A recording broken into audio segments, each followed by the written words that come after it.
அத்தியாயம் 13. காப்பியின் சூடு முகமெங்கும் பற்றி எரிய, மனமோ அதைவிட கூடுதலாக எரிந்தது. என்ன ஒரு தைரியம்! விடமாட்டேன்டி உன்னை. என் முகம் எரிஞ்ச மாதிரி நீயும் எரியணும். என்னை பார்க்கும்போதெல்லாம் பயந்து சாகணும். வீட்டில் இருக்க யாருக்காவது தெரிஞ்சிடுமோன்னு தவிக்கணும். அவனிடமிருந்து தப்பி வந்தவளோ மாமியார் கொடுத்திருந்த அறைக்குள் நுழைந்து கதவை சாத்தி கொண்டாள். உடல் விடவிட என்று நடுங்கிக் கொண்டிருக்க, தொண்டை உலர்ந்து போய் நாக்கு மேலனத்தில் ஒட்டி கொண்டது. கைகளோ நெஞ்சை இறுக பற்றியபடி இருந்தது. கால்கள் பலமிழந்து போக மெல்ல அங்கேயே தோய்ந்து போய் அமர்ந்தாள். கண்ணீர் நிற்காமல் கன்னத்தில் இறங்கி ஓடிக்கொண்டிருந்தது. சப்தம் போட்டு அழவும் முடியாமல் லேசான விசும்பலுடன் முட்டி மீது தலை கவிழ்ந்து கொண்டாள். அந்நேரம் கதவு தட்டப்பட விருற்றென்று எழுந்து நின்று கொண்டவளின் நெஞ்சம் படபடவென்று அடித்து கொண்டது. இங்கேயும் வந்துட்டானா என்று பயந்து போனாள். மீண்டும் கதவு தட்டும் சத்தம் கேட்கவும் என்ன செய்வது என்று தெரியாமல் அழுகையுடன் உதடு கடித்தபடி நின்றாள். அப்பொழுது விஷால், தியா, கதவு சாத்திக்கிட்டு என்ன பண்ணுற? உடம்பு எதுவும் செய்யுதா என்று கேட்டான். அவனது குரலை கேட்டவுடன் தன்னை மீறி ஒரு நிம்மதி படர்ந்தது. அவசரமாக கண்களை துடைத்து கொண்டு கதவை திறந்தாள். வெளியே நின்றவளின் பார்வையோ அவளது தோற்றத்தை கண்டு திகைத்து போனான். தலை கலைந்து அழுது கலைத்த முகத்துடன் சோர்வாக நின்றவளை யோசனையாக பார்த்தான். அந்நேரம் அங்கே வந்த பத்மா, ஏண்டா, உனக்கு வேற வேலையே எதுவும் இல்லையா? இங்கேயே சுற்றிட்டு இருக்க? போய் ஏதாவது வேலையை பாரு என்று விரட்டிவிட்டார். அவனை அனுப்பிய கையோடு அறைக்குள் வந்தவர், காப்பி குடிச்சியாமா? இதென்ன இப்படி நிற்கிற? முகத்தை தொடச்சி பொட்டு வையே, அப்புறம் உன்கிட்ட இன்னொன்று சொல்லணும் என்றார். யோசனையாக பார்த்தார். அவர் வந்தவுடன் சற்றே ஆசுவாசம் அடைந்தவள், சொல்லுங்க ஆண்டி என்றாள் மெல்லிய குரலில். நான் சொல்கிறத சரியான விதத்தில் புரிஞ்சுக்கோமா. எல்லாமே திடீர்னு நடந்து போச்சு. எதையும் முறையாக செய்யணும். உங்கள் கல்யாணத்தை எங்கள் சொந்தங்கள்கிட்ட சொல்லி ஆகணும். அதுக்கு ஒரு சின்ன விழா வைத்தாவது தெரியப்படுத்தணும்.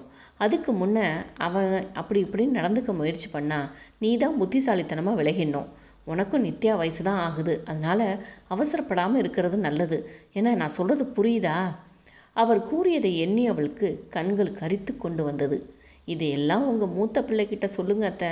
அவன்தான் அரக்கன். ஏற்கனவே என்னை சுவாகா பண்ணிட்டான். அவன்கிட்டேருந்து என்னை யாராவது காப்பாத்துங்களே என்று மனதிற்குள் கதறிக்கொண்டிருந்தாள். அவளின் சோர்வான முகத்தை பார்த்து பத்மாவிற்கு வருத்தமாக போய்விட்டது. அவளது தலையை வருடி கொடுத்து, நீயும் என் பொண்ணு மாதிரி தாம்மா. எனக்கு வேற வழி தெரியல. அதனால தான் சொல்ல வேண்டியதாக போச்சு. உங்கள் வீட்டில் உள்ளவங்களுக்கு சொல்லணுமா? யாருக்கு சொல்லணும்? சொன்னால் மாமா வந்து பார்த்து பக்குவமாக பேசி அவளுக்கு புரிய வச்சிருவாங்க என்றார்.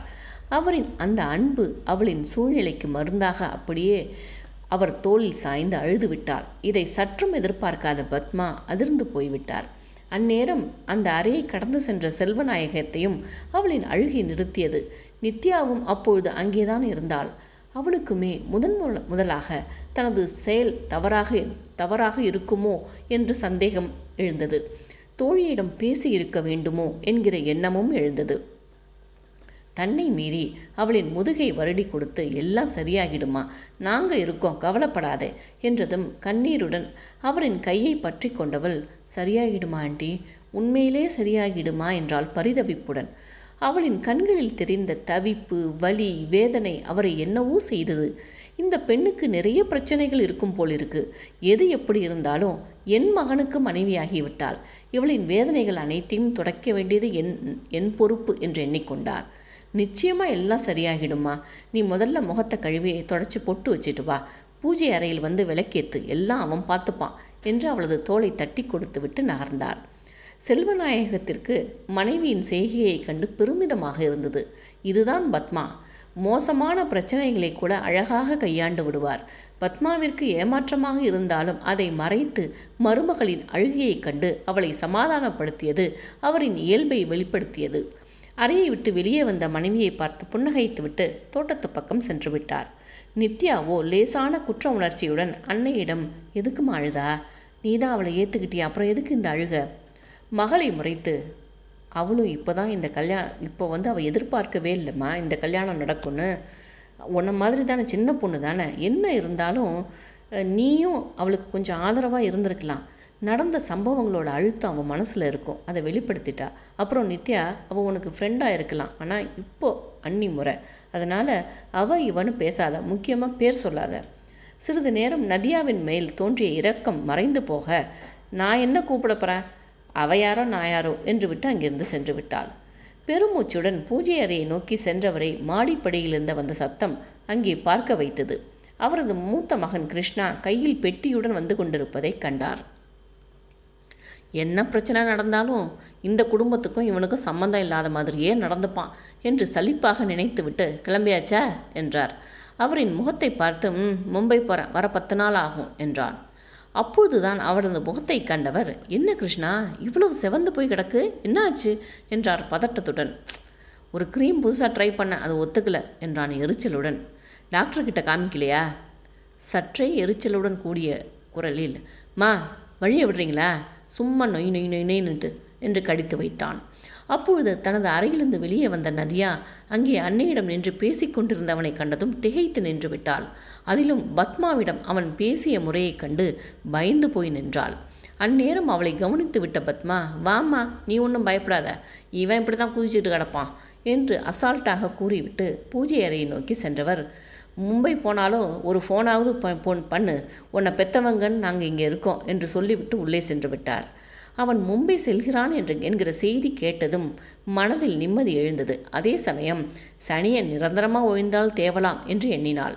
அவளின் மனதின் எண்ணங்கள் முகத்தில் பிரதிபலிக்க அதை பார்த்து கொண்டிருந்தவனின் வேட்டை விழிகள் பளபளத்தது.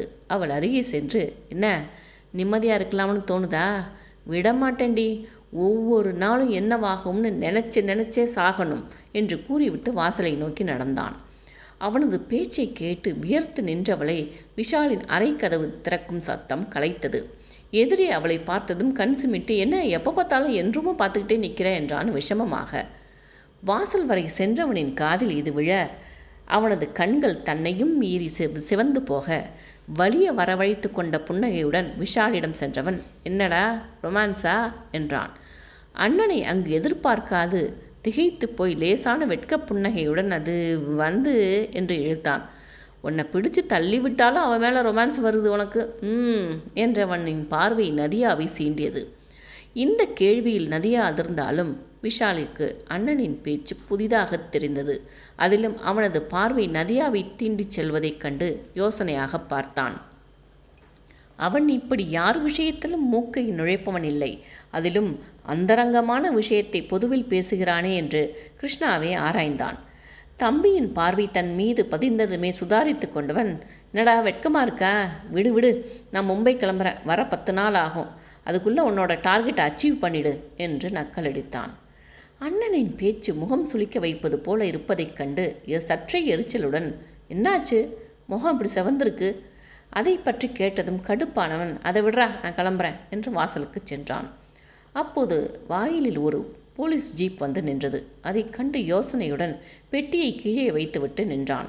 விஷாலும் அவன் அருகே செவந்து நின்று கொண்டு, என்ன கிருஷ்ணா, போலீஸ் எதுக்கு நம்ம வீட்டுக்கு வந்திருக்காங்க என்றான் யோசனையுடன். பார்ப்போம் என்னன்னு. அவர்கள் உள்ளே வந்து, கிருஷ் இன்டீரியர்ஸ் ஓனர் கிருஷ்ணா வீடு இதுதானே என்று கேட்டார். விஷாலும் கிருஷ்ணாவும் ஒருவரை ஒருவர் பார்த்து கொள்ள கிருஷ்ணா முன்னே வந்து, ஆமாங்க இதுதான், கிருஷ்ணா நான் தான் என்றான். உங்கள் கம்பெனியில் வேலை செய்து கொண்டிருந்த நீலான்ற பொண்ணு தூக்கு மாட்டி செத்து போயிடுச்சு, அதை பற்றி விசாரிக்கத்தான் வந்தோம் என்றார். அவர் சொன்னதை கேட்டதும் கையில் இருந்த வாட்சை பார்த்தவன், நான் ஊருக்கு கிளம்பிட்டு இருக்கேன் சார், எனக்கு 1 மணி நேரத்தில் ஃப்ளைட்டு, என்ன கேட்கணுமோ சீக்கிரம் கேளுங்க என்று கூறி அவர்களை உள்ளே அழைத்து வந்தான். நதியாவோ அவர்கள் சொன்னதை கேட்டதும் கிருஷ்ணாதான் கொலை செய்திருப்பான் என்கிற முடிவிற்கே வந்துவிட்டாள். அவளது மனமோ எப்படியாவது இந்த கொலையில் சிக்கி அவன் சிறைக்குள் செல்ல வேண்டும் என்று பிரார்த்திக்க ஆரம்பித்தாள். போலீஸ் ஜீப்பை பார்த்துவிட்டு செல்வநாயகமும் பத்மாவும் கூட வந்துவிட்டிருந்தனர். விஷால் மட்டும் அண்ணனிடம், என்னண்ணா இது புதுசாக இருக்குது, அந்த பொண்ணு யாருன்னு தெரியுமா என்றான் சிந்தனையுடன். வேலை பார்த்தாடா, அதையும் தெரியாது. அதானே, பையனுங்கன்னா உனக்கு தெரியும் என்று அண்ணனை பற்றி தெரியாது சொல்லி கொண்டிருந்தான் விஷால். போலீசார் கேட்கும் கேள்விகளுக்கெல்லாம் பதில் சொல்லி கொண்டிருந்தவன், சார் எனக்கு நேரமாச்சு கிளம்பலாமா என்றான். இல்லை சார், பொண்ணு வீட்டில் உங்கள் கம்பெனியில் உள்ளவங்க மேலே தான் சந்தேகப்படுறாங்க, அதனால் விசாரணை முடிகிற வரை உங்கள் ப்ரோக்ராமை கொஞ்சம் தள்ளி வைங்க, நாங்கள் விசாரிக்கிறதுக்கு ஈஸியாக இருக்கும் என்றார். அதுவரை இழுத்து பிடித்திருந்த பொறுமை பறக்க, என்ன சார் இது, எங்கள் கம்பெனியில் வேலை பார்த்ததுனால அவள் சாவில் எங்களுக்கு பங்கு இருக்குன்னு சொல்கிறது அபத்தமாக இருக்குது என்று எகிறினான். அவரோ சிறிதும் அலட்டிக்கொள்ளாமல், சார், நீங்கள் கோபப்பட்டாலும் சரி, ஆத்திரப்பட்டாலும் சரி, விசாரணை முடிகிற வரை எங்கேயும் போகக்கூடாது என்று கூறிவிட்டு வெளியேறினார். நீலாவின் மீது அத்தனை ஆத்திரமாக இருந்தது. இருக்கிற இடத்தில் எந்த பிரச்சனையும் வைத்து கொள்ளக்கூடாது என்றிருந்தவனை காதல் என்று சொல்லி சந்தியில் இழுத்து வைத்து விட்டாளே என்று கடுப்பாகிவிட்டான். அந்த கோபத்தில் எதிரே இருந்த பெட்டியை காலால் ஓங்கி உதைக்க அது நேராக சென்று ஷோகேஸின் மீது மோத அதிலிருந்த கண்ணாடிகள் சில்லு சில்லாக நொறுங்கி வீடெங்கும் விழுந்தது. அவனது செயலைக் கண்டு வீடே அதிர்ந்து நின்றது. நதியா மட்டும் முதன்முறையாக கலக்கத்தை விட்டு இதழ்களில் இலக்காரத்துடன் அவனை பார்த்து கொண்டிருந்தாள். அவளை நிமிர்ந்து பார்த்தவனின் முகம் மேலும் சிவந்து போக, வீட்டிலிருந்து வேற யாரையும் பார்க்காது, நான் கெஸ்ட் ஹவுஸ் போகிறேன், காலையில் வரேன் என்று கூறிவிட்டு வெளியேறினான்.